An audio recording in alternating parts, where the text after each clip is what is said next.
Welcome to Middle Age Can Be Your Best Age, the show designed to help make middle age your prime time of life by defying the notion that once you reach 40, 50, or even 60 years old, your crowning achievements are all behind you. Regardless of whether you're just approaching 40 or firmly entrenched in your middle years, it's time to launch your very own personal journey toward a joyful and purpose-filled second half of life. Each week, host Roy Richards, an expert on midlife renewal and author of A Midlife Challenge, Wake Up, will discuss the challenges common to middle age and help guide you to a brighter tomorrow. Now, here's Roy. Well, hello, and welcome to this week's edition of Middle Age Can Be Your Best Age. And our theme this week is a toxic workplace, the co-workers that make it so, and the best way to deal with toxicity so that a miserable work week does not rob you of the good life at middle age. Also, we'll talk about a book that will help you find real joy and real purpose in life, even though you're currently successful by all external measures, but you're miserable with what you do. And we'll talk about that a little later. But today's first, we all know it's easy to identify, steer clear of, and speak up against someone who routinely demonstrates overly obnoxious behavior, especially when it involves unwanted sexual advances or commentary. Got that, Harvey Weinstein? But as today's first guest, acclaimed author and transformational coach Maki Musavi points out, not all toxicity is obvious, and subtly poisonous behavior can be far more dangerous because it undercuts motivation, efficiency, attitude, energy, and workplace teamwork a little at a time, not to mention the horrendous negative emotional impact it has on those individuals subjected to it. Before I introduce her, here are Maki Musavi's qualifications. She's a transformational coach and motivational speaker. She spent over a decade working in corporate America with a background in science and consulting, and although highly successful by conventional measures, Maki's career success left her feeling cold and unfulfilled, and she began her quest to discover deeper meaning for her life and her authentic personal definition for success, not the conventional society-defined success she had been striving for before. And the result was Maki's current focus on helping folks create fundamental change in pursuit of fulfillment, and her outstanding 2019 book, The High Achiever's Guide, Transform Your Success Mindset and Begin the Quest to Fulfillment. And hello, Maki Musavi, and welcome to Middle Age Can Be Your Best Age. We're a real privilege to have you with us today. Well, thank you so much, Roy. I'm excited to be here. Well, let's begin with the subject of a toxic workplace. Can you identify a few common toxic behaviors? Let's look at them one by one in the workplace or at home. How about you define it as non-apologies? Can you cite one or two examples of unfortunate or hurtful actions that toxic coworkers might refuse to apologize for? Sure, yeah. So a non-apology is a really good thing to watch for, and sometimes we don't know what language will clue us into that. And what happens is when something has happened or transpired and you feel like, I want to call attention to this person so they understand that what they said was hurtful or an action that they took was hurtful. Yeah. Often what will happen is a non-apology will sound something like, I'm sorry that you felt that way, or I'm sorry that you interpreted it that way, right? So it's a very deflective kind of commentary that sort of sounds like an apology, but isn't really a sincere apology. It's really you that is off base because you didn't understand my perfectly correct statement. Exactly. That's exactly right. And like I said, some people don't recognize that. So it's really a good thing to just kind of tune into, this person really doesn't actually accept responsibility, even though they're kind of saying the right words. Yeah. Well, here's an all too common workplace infraction. How about the toxic individual who refuses to accept responsibility for messing up or failing to complete their part of the project? I'll bet these individuals generally blame someone else or an unavoidable circumstance for their failure to deliver. Right, yeah, and this is a good one to watch for in your personal life as well. But essentially, it kind of demonstrates what I like to call the victim mindset, which is, you know, yeah, right. They don't accept or see their own part in what has transpired, right? So what happens is it becomes a finger-pointing game. I didn't have what I needed. You didn't get me the information that was required, or this other person didn't show up for these meetings. So it's of course, I could have gone on the internet and looked it up myself, but I was waiting for you to do that. Right. So it's a lot of really what it comes down to. It's a lot of but it's not my fault kind of excuse making. And that tends to get old really quickly. You know, you may, at the first couple times that you've interacted with someone who has that tendency, may not fully pick up on it, but it's absolutely a pattern with most of those individuals to always look to externally shift the reasons why something happened, rather than saying, you're right, you know, I could have done a better job. I'm going to take that feedback for next time. You know, what can I do to make it better this time? That's an acceptance of responsibility. And the opposite is, it's your fault. Can you cite and give us a brief definition of a couple of other common toxic behavior patterns that are often found in the workplace? What are some of the other patterns? You know, I actually, because we're talking about subtlety here, and we often know how to identify something that's super obvious, I would say passive aggression is another one to really pay attention to, because these are people who tend to be, they may be quieter than, you know, what we think of as a toxic personality. They just look at you with evil eyes. Right, yeah. Or they may even come across as really, quote-unquote, nice people. So these are the people that they come across as agreeable, they come across as solicitous, but maybe what you're hearing is that when behind closed doors they're saying something different. Maybe they're stirring the pot. Maybe they're trying to recruit people to their side. Maybe they make faces in meetings rather than just coming out and saying what they really think or believe. Yeah, a real bad example of that is a backstabber that saying bad things about you behind your back. That's exactly right. And that is very toxic behavior that is not overt, and therefore the clues may not come around as quickly, but it is just as toxic to be that person that's kind of sneaking around behind closed doors and trying to do what somebody who's more overtly toxic does in the open. Yeah. What about, you talk about projection? What is that? Oh, yes. Projection is a good one. Most people who are toxic, so this kind of ties a lot of things together, victim mindset, responsibility, shifting blame, those kinds of things. But somebody who's projecting is frequently accusing other people of things that they do themselves. We have some neighbors like that. Like the one that accused my wife of being nosy, and she's the biggest gossip in the whole neighborhood. That's exactly right. Yeah, that's exactly right. That's the kind of thing that people who are toxic do. You know, maybe they accuse other people of not showing up for meetings when they themselves are the one who does not show up for meetings. And so sometimes what they're doing is they're really trying to put on you or others their own behaviors as a way of kind of distracting you or confusing you in a lot of cases into thinking like themselves, saying that other people do the same thing. Right. Yes. And so that's another good thing to watch for. Like, this person is always talking about how other people are falling short, so I need to tune in and see, like, does this really match their own behavior? So that, again, you can just be very clear about the fact that this person is employing tactics to distract and confuse you from what they're actually doing. Well, here's another toxic offender. How about coworkers who rob you and your colleagues of time and energy by continually bragging about themselves and their families, their challenges and accomplishments, while they demonstrate little or no interest in learning about you and yours? Yeah, absolutely, right?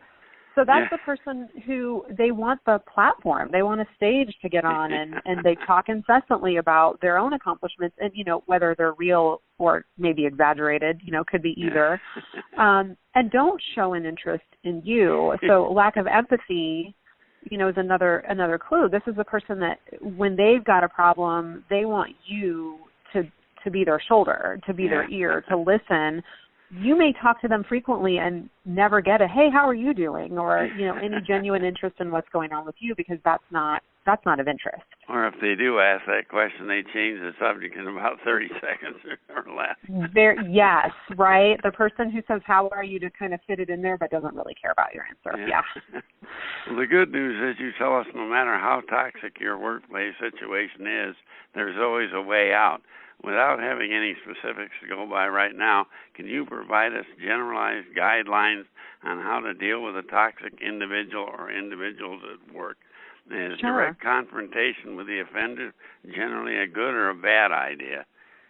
I think it's generally not a good idea. And that's to say there are ways to confront toxic behaviors that do not look like the way you would confront somebody who does have empathy, right? So what happens with a toxic person is the first thing that's going to happen is they're going to become extremely defensive.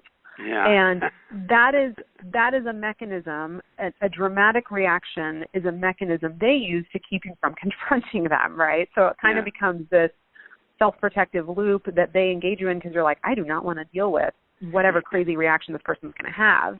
Yeah. The best way to deal with somebody who is indulging in toxic behaviors is to determine what your boundaries are going to be with this person. Because often what happens in the workplace is you're expected to put up with or work around that person's bad behavior for whatever reason. Maybe they're good at sales, maybe they're an expert at something, and that protects them when it shouldn't, right? So your boss certainly doesn't want to have to deal with an internal department squabbles or anything like that. So exactly. So what you need to do as the individual is determine, what parameters do I set in place that I will uphold, because it's very important if you set a boundary to defend the boundary. Don't set a boundary that you cannot stick with. Yeah. And say, if this person is consistently late for meetings and they're wasting your time, you let them know, you know what, I'm going to wait until 5 after, and if you're not there, we're going to reschedule. And then you stick with it, right? Yeah. And they may not like it, but that's okay, because all you're doing is doing what is best for you and your workplace, and expect that other person to not like it. They're going to try to push that boundary. They're going to give you a ton of excuses for why they were late, and none of that matters. You just have to say, this is the expectation, and this is what we do going forward. Just like in college, we said if it's a full professor, you give them 10 minutes. If it's an associate, they have 5 minutes to show up late. Exactly. Everyone leaves. That's right. And chronic behavior like that is something that does need to be addressed, especially if you find that it irritates you, drains you of energy, you end up being frustrated. Well, here's a good question. What if the toxic individual is your immediate boss? How should you approach your boss so you don't get fired? That's exactly right. Yes, that's why workplace can be really tricky, because there could be a power differential, right? Yeah.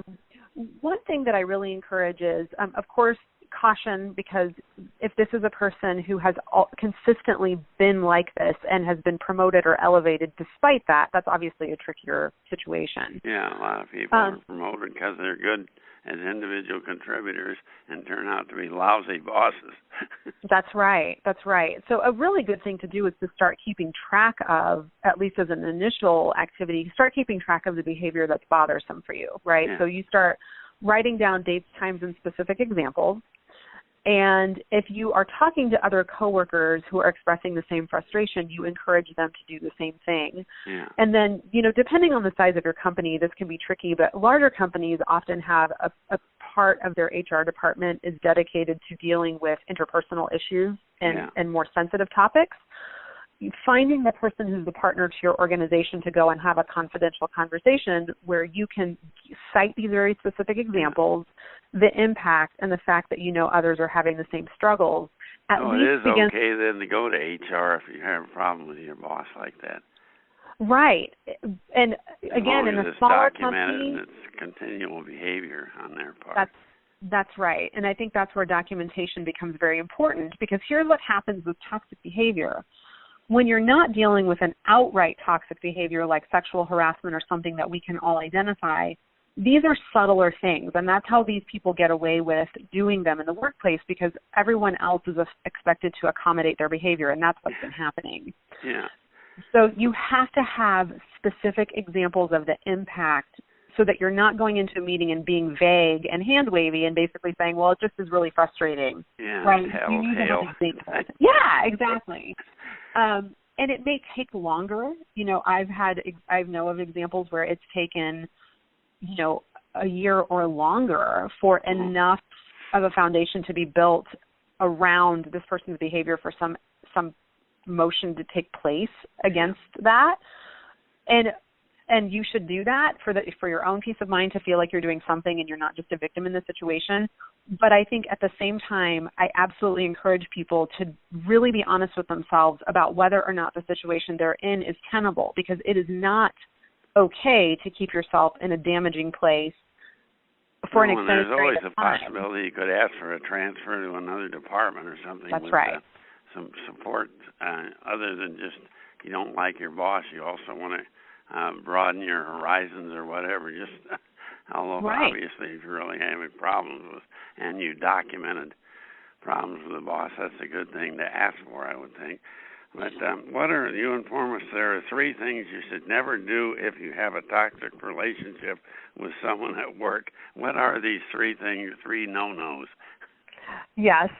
So one thing that you definitely should not do is try to use logic to overcome their behavior, right?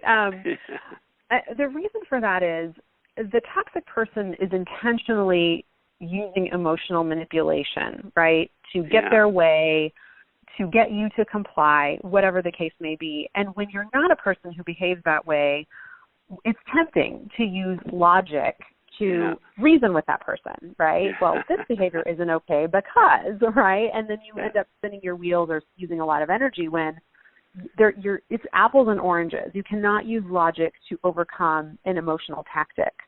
So that is an important thing and that's why a boundary is more important, because you're not trying to reason with them. You're just telling them what your expectations are, and then you're sticking with them. So that's one thing to not do. Okay.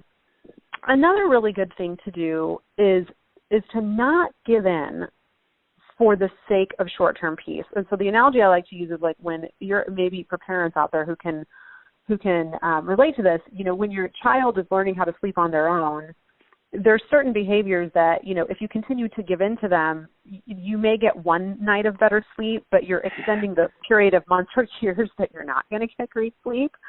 And what happens with the toxic person is any inch you give in, they'll take a mile from you. So your short-term peace becomes your long-term misery. So do not give in for the sake of, I don't want to have this confrontation, or I don't want to deal with this person's reaction. You really have to stick to your gut. Right. And then the third thing is, do not talk yourself into deciding that it's harmless to continue participating in the cycle.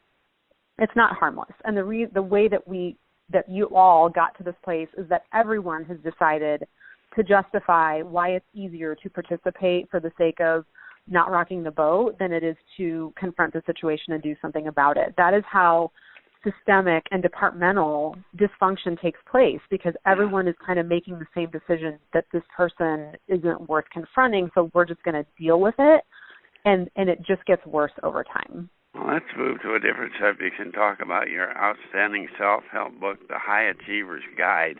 First of all, I understand there's a chapter in the book called Toxic Forces that focuses in greater detail on what we just talked about, working with other people, especially leaders and bosses who create a toxic environment. Does this chapter provide further guidance on how to counter and overcome this toxicity?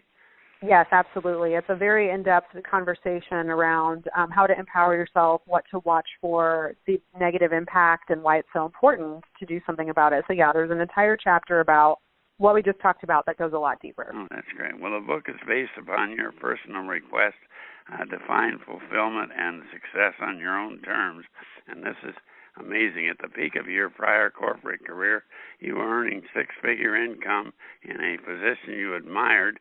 You had a stable marriage and family life as well. But in your own words, you were unfulfilled and miserable. You reveal that many of your work colleagues felt the same, you learned. And at that time, you didn't understand why you were so unhappy, but you do now. Can you please tell our audience what was missing? What was the disconnect? Sure. Yeah, absolutely. It took me a long time to figure that out. So the thing that really happens to all of us, especially who are achievement-oriented, type A people, is that we learn what it takes to become successful from everyone around us, our families, our society, our industries. And we take these little messages and we incorporate them into, basically we construct our idea of what success means from what we've been told rather than what we've experienced, right? Yeah. And for me, what that meant was I made it to this place where it looked like I was successful according to what everyone else's definition of success is, while on the inside, I really felt like what I was doing was living inside this very small box, checking everyone else's boxes of what looks good and what appears to be good on paper, while really ignoring fundamentally a lot of what I knew I needed to be able to do in order to feel like I was truly being myself and to get on that path to feeling fulfilled by being myself. If your neighbor up the street thinks you're highly successful, if you're miserable yourself, it doesn't make a lot of sense. It doesn't. But the way that we kind of band-aid that is by, oh, well, all these people think I'm successful, so there must be something wrong with me, right? Yeah. So you start to question yourself. Yeah. And maybe you start to compensate for that by buying yourself things with the money that you're making to kind of Band-Aid over the fact that... That's the last thing you need to do. That's right. That's exactly right. So it's really about overcoming this idea that everyone else is telling you what success looks like and you really getting down into what does success look like for you, which is not an easy exercise when you've never really stopped to think about it before. Well, who is your target audience? Is it written only for unhappy corporate leaders or bosses, or can frustrated people down in the ranks also benefit? Absolutely. It's really for everyone. I think the main distinction for me was just, there's so many good self-help books out there that are really excellent, and I've read many of them. Yeah. And I think that the main difference can sometimes be that a lot of those books are written by people who are maybe more naturally risk takers, or maybe they're artistic or creative people, maybe they're entrepreneurs. And so the way that they're built is a little bit different maybe initially, whereas I found the trap really comes from being the person who is inside of a structure, whether that's a framework of just the way that you think or inside of a corporate structure or framework, where you are getting rewarded for meeting those expectations. Like you really are, but the reward is not going any deeper than just the surface. Yeah. So for me, it's if you're a type A person who's driven by achievement no matter what you're doing or where you are in an organization, this is for you because I know what it's like to be driven in that direction and to feel the challenge of overcoming that. So this is really just more for a type of person rather than a person who's in a very specific place. Well, this is a kind of an aside, but in the book you tell us that your husband frequently demonstrated a capability you were unable to accomplish, and you envied him for it. What was that capability, and can you do it now? Yes.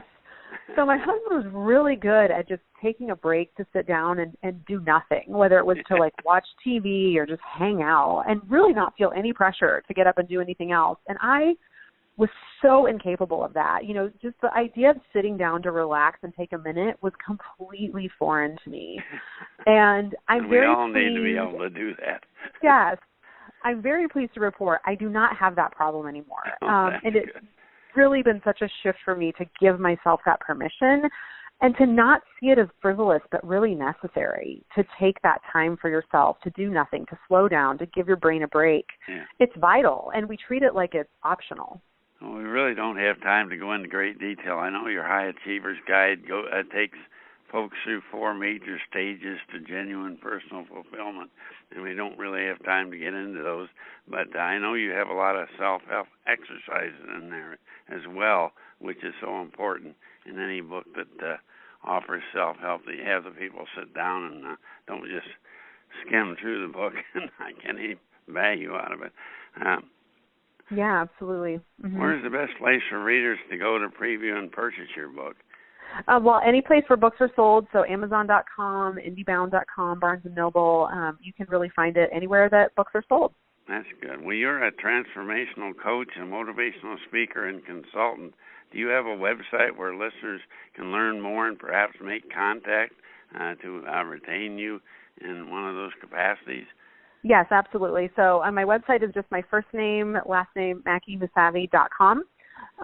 So you can search for me there and find ways to get in touch with me and read more about what I do and where I could potentially help you. Spell that out. It's MAKIMOUSSAVI.com. That's right. Yeah, because that's kind of a difficult name to It's spell. Kind of a mouthful, yeah. It really is. Well, as we just discussed, Mackie's book, The High Achiever's Guide, is for anyone who has it all but still remains unfulfilled. Even if we don't have it all, we may be unfulfilled.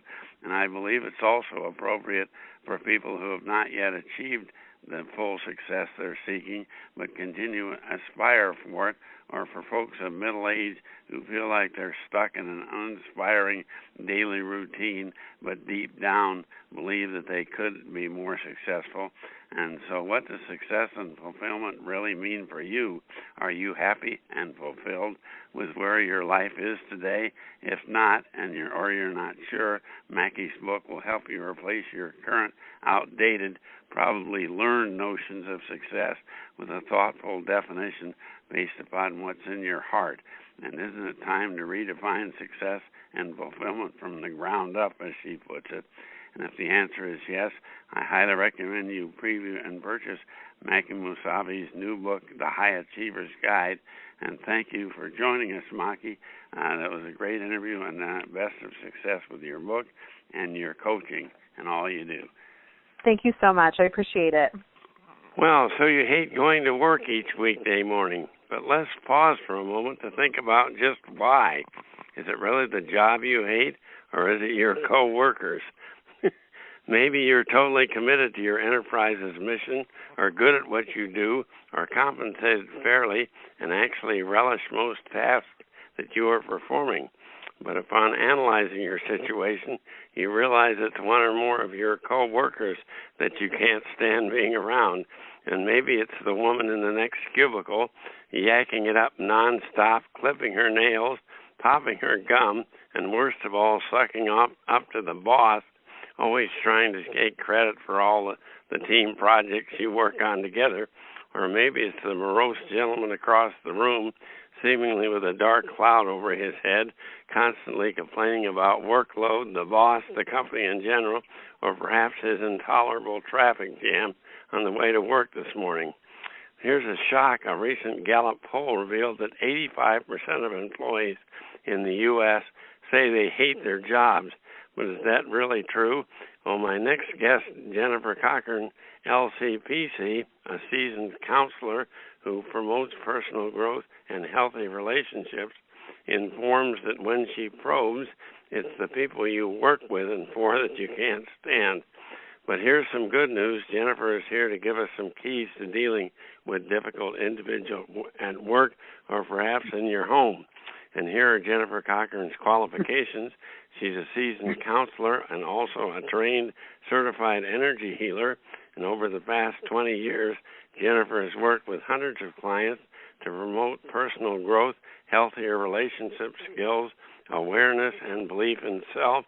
And a professional writer, Jennifer is author of the 2017 self-help book, Alignment, Move from Internal Chaos to Clarity, a book we'll talk about today. And she resides on a ranch in Homedale, Idaho, just west of Boise, with a partner, Malcolm, and a whole bunch of animal friends. And hello, Jennifer. We're indeed pleased to have you with us today on Middle Age Can Be Your Best Age. Oh, hi, Roy. Good to talk to you too. Well, let's say you sounds have like it sounds like I don't have any toxic coworkers because they're all animals, right? Some of them can be pretty toxic if they're a rattlesnake or something like that. Right. Well, let's say that you have a problem with one or more really obnoxious coworkers. Since National Slap Your Annoying Coworker Day is not until next October, how can you improve your relationship with that difficult person this very day? Should you immediately confront the coworker and ask them face-to-face to knock it off, or what do you do to improve your relationship? You know, I've been giving this some more thought, since we talked about doing this, having this chat. And I think a lot of it depends on your work setting. So some jobs have kind of a team a team culture, right? Yeah. So they're getting together and they're having meetings about what's working, what's not working. But a lot of employers don't have that kind of culture. You're just there doing your work, turning in your results, being affected by all the people around you. And it's difficult for people to know if sharing their experience is going to be worth it. Yeah. Like, are they going to get treated worse? Is it going to get resolved? Are they going to all of a sudden, like, no one's speaking to them anymore? And this is at all ages. I mean, this starts when kids are in school, and it goes right up through life, right? What if the person you can't stand is your immediate boss? Perhaps she or he overloads you with work, doesn't seem to give a hoot about your personal life, doesn't help you set priorities, rarely if ever praises you for a job well done, but routinely criticizes you for every little mistake. What can you say or do to improve your situation without making matters worse, ultimately perhaps even getting fired? What do you do with that situation? Right. Well, personally, I like to own my choices. So if I decide that I'm going to speak up to, let's say, a boss, and this has happened to me before, speaking to the boss very, just as honestly as I can, that very specific behaviors are making it difficult for me to work where I'm working. And understanding that either I can walk away from that situation or this person can fire me. I mean, those are realities, right? Yeah. And I think we have to be prepared for either one of those. There's also the possibility that no one's ever confronted this boss before. Yeah. Like, no one has said anything, and this may be the first time this boss is actually getting honest feedback. I don't know. But there absolutely are consequences, to doing nothing and doing something. Yeah, I remember years ago, and I was working for a boss that nobody wanted to work for, and he took the day off, and when he came back, he was very displeased that some of the work had not gotten done that he expected to be done, and he started ranting and raving at us. And I looked him in the eye and said, the fact of the matter is it wasn't done. Let's talk about how we're going to get it done now and not waste all this time dealing with the past. And, after that boss always respected me more and treated me better. Huh. See, and that's exactly, I found out the same thing, Roy. I had that same experience, that everyone's so afraid of expressing themselves, thinking that it's going to be worse. Yeah. They never consider that it might actually get better. Yeah. Well, to improve relationships. Is it scary? Yeah, it is. Yeah. To improve relationships with difficult coworkers, you emphasize the importance of your own emotional intelligence. And what is emotional intelligence, and what elements does it include, and how does improving your own emotional intelligence help you deal with obnoxious folks you routinely interact with at work? Well, the first thing is learning to respond rather than react. Very, very important difference. When we react, we are just defending. It's like we're in the middle of a war, right? Yeah. A response is more thoughtful. A response means I'm going to step away. I'm going to think about my options here. I'm going to get clear about what I think and how I feel in this situation, and then I'm going to speak from my truth, my experience, not attack.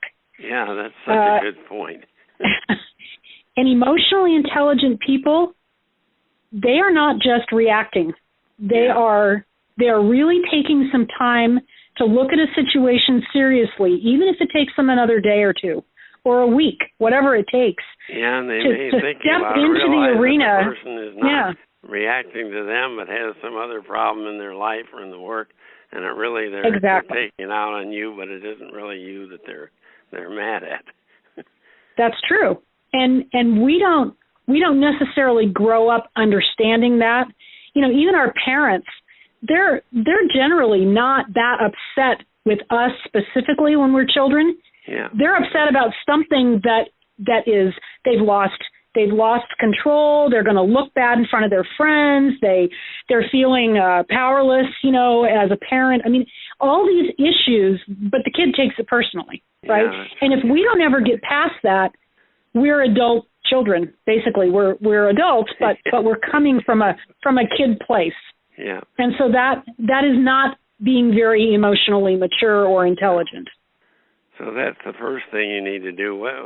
You got further suggestions on an emotional intelligence? Oh, my gosh.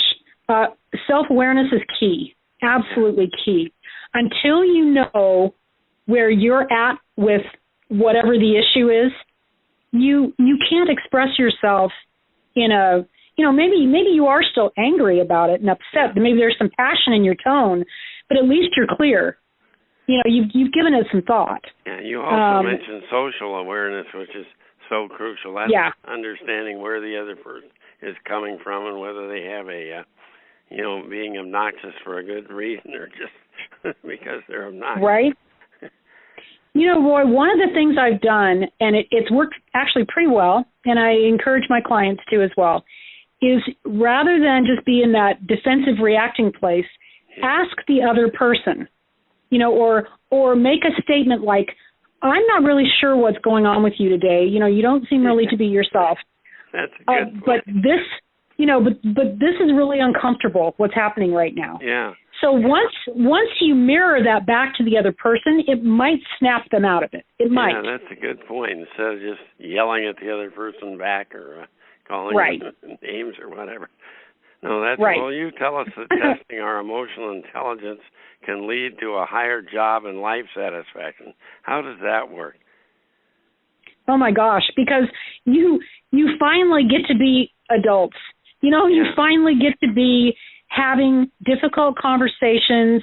You get to be not stressing about having to be in that space 8 to 10 hours a day. Yeah. Feel good about your work again, because you're not being bothered by all these toxic, poisonous, issues going on around you. Yeah. It's a huge difference, really. Yeah. And everybody does better work, when they're focused on the work, which is what they're getting paid to do. Well, let's talk a bit about your outstanding 2017 book, Alignment. From the title, how do you define the concept of alignment as it applies to individuals like you and me? What are the aspects of our being that we need to align with each other, or how do we align those aspects? With ourselves, yeah. So I have a little sticker on the back of my car that says alignment. It's an inside job. So everybody has this system. Some systems work better than others, but we all have it. It's what we're thinking, what we're saying, what we're feeling, and what we're doing. So those I like four that little things. diagram you have in your book of ally, you call her, that shows the mouth what you're saying, the brain, I guess, what you're thinking, and the heart what you're feeling, and then the rest of the body what you're doing. Right. That's your belly. Right. Yeah. Well, and so what I've discovered about this system, because once I learned about it, I was like, oh my gosh, this is so exciting. I have to be doing it all the time. Yeah. Yes, it takes a little more time initially because it's new, right? We're used to only looking at one part of our system. Like, how do I feel about that? Yeah. Well, okay, but that's not the end of it. That's only one of the 4 parts. So once we get used to lining those 4 things up so that they're working together, then we can be clear and we can respond to what's going on in our life. Yeah, if you're not aligned inside, how can you align with your environment? Exactly. Yep. I got that on my website. Align yourself, align the world. Yeah. Well, what should you look for that tell you that you're not out of line and that you are out of line? I mean, how can you determine whether or not you're aligned as a human being, all 4 of those aspects? Here's the difference I have found. When I'm in alignment, I feel like I'm in this really nice flow. Oh. Nothing is standing in my way. I don't feel angry. Everything is where it's supposed to be. When I'm out of alignment, I can feel it. I feel like I'm trying to go left, but I'm going right. I'm saying yes when I should be saying no. My physical body doesn't feel right. I get headaches. I mean, all those kinds of things are saying that something is off. You blame others for everything that's wrong in your life when you're out of line. Of course. Yes. It's someone else's fault. It's just someone did something to me. Yeah. And you're also unable to remain within healthy boundaries and even set those boundaries when you're out of line. Right. You had an interesting observation that almost all of the great world leaders were aligned in all four aspects of their lives. I know that was very interesting when you pointed that out in the book. It was a study that was actually done by Angeles Arian, PhD, many years ago, and it's not that the world leaders are really awesome people. It's not like we agree with them necessarily. No. It's that within themselves they are very clear about who and what they are. Yeah. Right? That's what they have in common. And we can learn those same skills. We don't have to be a world leader. We can be an individual leader. We can be a leader in our little corner of the world. We don't have to lead the whole world. Well, where's the best place for folks to go to preview and purchase your book? I think the easiest way to get my book is probably on Amazon. It's a print-on-demand book, so it's real easy to order it. Barnes & Noble has it as well on their website. If you live in Boise, Idaho, you can pick it up at the Rediscover bookstore. Well, I'd like as far as I know, and get it.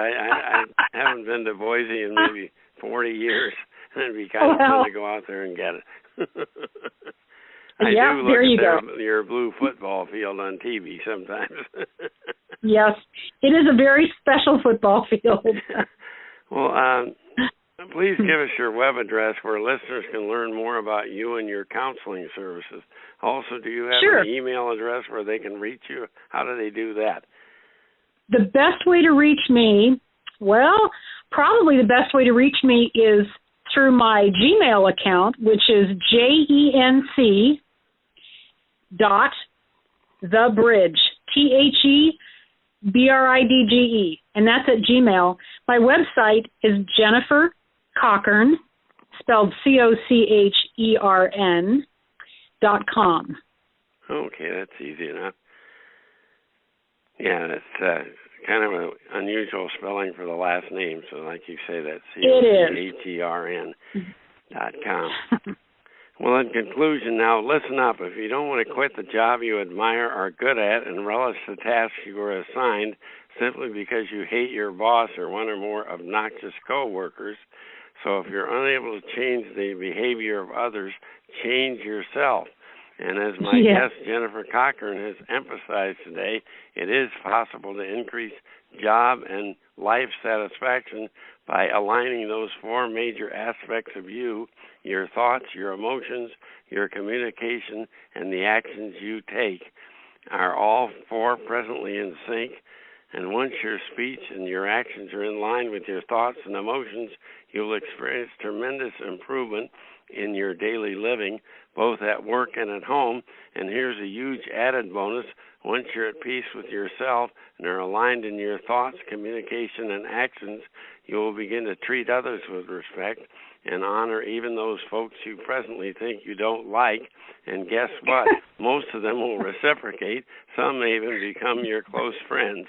And once you understand yourself better, you will better understand how others behave and the elements around you, and you'll be in line with not just yourself, but with the whole job or with the whole world around you. And before you quit your job or angrily confront coworkers, I highly recommend you preview and purchase Jennifer Cochern's book, Alignment: Move from Internal Chaos to Clarity, and I promise you'll experience positive results. And thanks, Jennifer, for your inspiring commentary. Best of success with your book and in all that you do. Thank you so much, Roy. You nailed it.